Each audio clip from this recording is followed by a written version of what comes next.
Hello friends, स्वागत है आपका हमारे YouTube channel the pharma world में। मैं अमर सिंह आ गया हूँ आपके लिए फिर आज एक नई इन्फॉर्मेटिव वीडियो लेकर के। आशा करता हूँ कि आज की वीडियो आपको बहुत पसंद आएगी। आज की वीडियो में हम बात करने वाले हैं हैंडलिंग ऑफ प्रिस्क्रिप्शन। कल की वीडियो में मैंने जैसा कि आपको बताया था कि प्रिस्क्रिप्शन क्या होते हैं, उसके कौन कौन से पार्ट्स होते हैं और उनके पार्ट्स का यूजेस क्या होता है, क्या ज़रूरी है उनके पार्ट्स के यूजेस का। आइए आज की बात में हम करते हैं हैंडलिंग ऑफ प्रिस्क्रिप्शन। इसका मतलब हो कि अगर हम प्रिस्क्रिप्शन हमें किसी डॉक्टर ने दिया है तो अगर हम किसी फार्मासिस्ट के पास लेके जाते हैं तो वो किस तरह हैंडल करता है, किस तरह वो डिस्पेंस करता है कोई भी मेडिसिन को। तो आइए बिना टाइम का वेस्ट किए वीडियो स्टार्ट करते हैं। हैंडलिंग ऑफ प्रिस्क्रिप्शन, जैसा कि मैंने आपको डेफिनेशन बता दिया कि हैंडलिंग ऑफ प्रिस्क्रिप्शन क्या होता है। जैसे कि कोई पेशेंट है, वो जाता है फार्मासिस्ट के पास और अपना प्रिस्क्रिप्शन देता है और फार्मासिस्ट उसे दवाई बना करके दे देता है। तो फर्स्ट पार्ट आता है इसका रिसीविंग। रिसीविंग में क्या है, should be received by pharmacist, should not change any facial expression.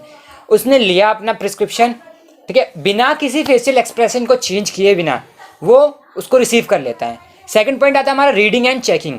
वो रीड करते हैं और चेक करता है कि उसके सारे वर्ड्स सब कुछ जो है उसको समझ में तो आ रहा है और अच्छे से पढ़ता है, और जिन जिन मेडिसिन और एपीआई प्रोडक्ट्स और व्हीकल की ज़रूरत होती है वो जाकर के कलेक्ट करता है। तो थर्ड पॉइंट हमारा आता है कलेक्टिंग एंड वेइंग मटेरियल्स। वो कलेक्ट करता है वो सारे मटेरियल्स जो जो मेडिसिन को बनाने में हेल्प होते हैं। इसके पहले जो है अगर वो ड्रॉर से सारे लेकर के आ गया जितने भी सॉल्ट्स वगैरह चाहिए, फिर उनको अच्छे से वेइंग करता है। उसके बाद फोर्थ आता है हमारा compounding, levelling and packing. Compounding, levelling and packing, इसका मतलब क्या हुआ कि वो सारी दवाइयों को मिक्स करता है, फिर पैक करता है और लेवल कर देता है।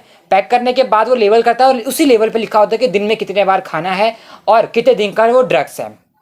इसी के साथ अब हम चलते हैं कि level of very stock bottle should be read at least 3 times. कि कुछ जो है प्रिकॉशंस रखने पड़ते हैं फार्मासिस्ट को कि जो दवाई वो दे रहा है कहीं उसमें कोई दिक्कत तो नहीं है। ठीक है, मैं तीन पॉइंट्स की बात करूँगा जिसका ध्यान रखना पड़ता है। फर्स्ट पॉइंट है हमारा कि जब उसने ड्रॉर से कोई भी मेडिसिन की बोतल उठाई है उस पर ध्यान से वो पढ़ ले। ठीक है, 3 बार पढ़े।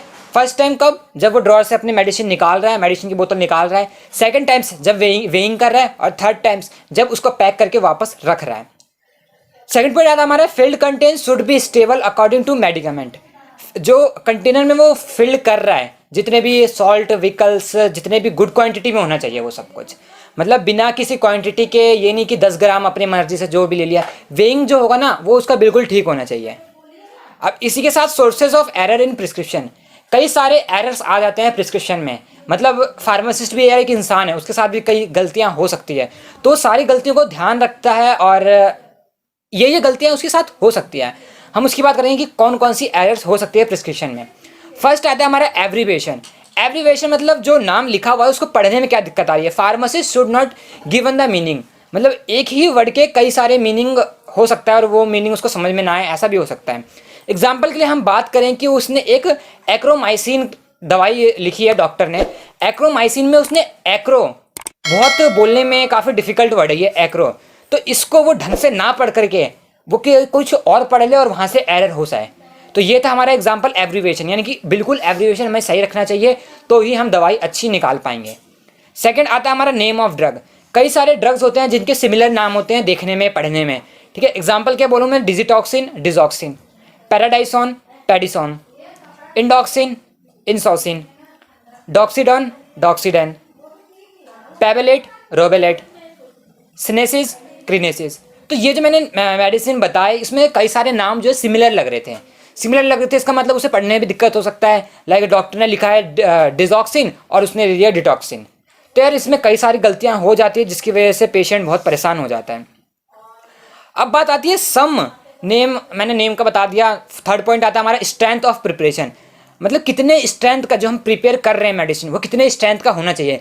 एग्जाम्पल के लिए it is the wrong dispense pharmaceutical, जैसे पैरासीटामोल का एग्जांपल लिया हमने, वो 500 mg का हमें बनाना है और उसको हमने अच्छे से नहीं नाप करके 750 mg का बना दिया या फिर 350 mg का बना दिया, तो हमें स्ट्रेंथ का ध्यान रखना पड़ता है। कई बार इन स्ट्रेंथ में भी एरर आ जाता है। फोर्थ पॉइंट आता है ना doses form of the drug prescribed. अब क्या है कि जो प्रिस्क्रिप्शन होता है उसमें लिखा होता है कि डोजेस फॉर्म किस फॉर्म में होगी, सॉलिड में होगी, लिक्विड में होगी, सिरप में होगी, इंजेक्शन में होगी, किस टाइप की होगी, उसका हमें ध्यान रखना पड़ता है। जैसे कि डॉक्टर ने बोला है कि वो सिरप के फॉर्म में, लिक्विड के फॉर्म में लेना है, और जो डिस्पेंस किया है वो लिक्विड सॉलिड की फॉर्म में किया है, तो इससे जो है कई सारे एरर्स हो जाते हैं और सॉलिड लिक्विड इसका भी डोजेस फॉर्म का भी बड़ा इफेक्ट पड़ता है बॉडी पे, तो पेशेंट इससे भी परेशान हो जाता है। अब बात है डोज की, कि उसे डोज कितना डोज कब कब लेना है, कि जैसे कि सुबह लेना है, फिर दोपहर में लेना है, फिर शाम में लेना है, खाने के बाद लेना है, खाने से पहले लेना है। इसको अगर पढ़ने में दिक्कत हो गई फार्मासिस्ट को, तो वो सजेस्ट गलत करेगा पेशेंट को, और पेशेंट की हेल्थ पे इफेक्ट पड़ेगा। तो इसीलिए डोज का हमें ध्यान रखना चाहिए। Instruction to the patient, it should be mention clearly without any ambiguity. इसमें क्या है कि उसे जितने दिन का डोज मिला हुआ है उतने ही दिन तक वो दवाई ले, उससे ज़्यादा ना ले। फोर्थ आता है इनकम्पैटिबिलिटी। इनकम्पैटिबिलिटी का मतलब होता है कि एक दवाई दूसरी दवाई के साथ इनकम्पैटिबल नहीं है। इनकम्पैटिबल मतलब हमने एक दवाई लिया, उसके तुरंत बाद हमने दूसरी दवाई ले लिया, अब हमने दो दवाई एक साथ लिया है, तो इसमें क्या होगा कि वो पहली दवाई जो हमने ली थी उसका वो कंपेटेबल नहीं होगा दूसरी मेडिसिन के साथ, तो दोनों रिएक्ट हो जाएंगे और गलत इफेक्ट शो करेंगे। इसीलिए बोला जाता है कि कई दो दवाई के बीच में हमेशा कम से कम 15 मिनट का गैप रखना चाहिए। तो इस इनकम्पेटेबिलिटी की वजह से भी पेशेंट को कई सारी प्रॉब्लम फेस करनी पड़ जाती है। तो इन सब का ध्यान रखते हुए ही फार्मासिस्ट कोई भी मेडिसिन जो है वो डिस्पेंस करती है। इसी के साथ हमारी आज की वीडियो खत्म होती है।